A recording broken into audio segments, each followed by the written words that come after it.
Hi guys, welcome to the channel. In today's video, I'm going to show you how you can delete WhatsApp contact. So before getting into this video, must subscribe to our YouTube channel and click on the bell icon.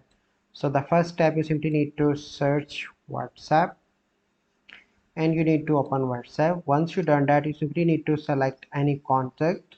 So I'm going to select this one and click on three dots. Here you need to click on view contact.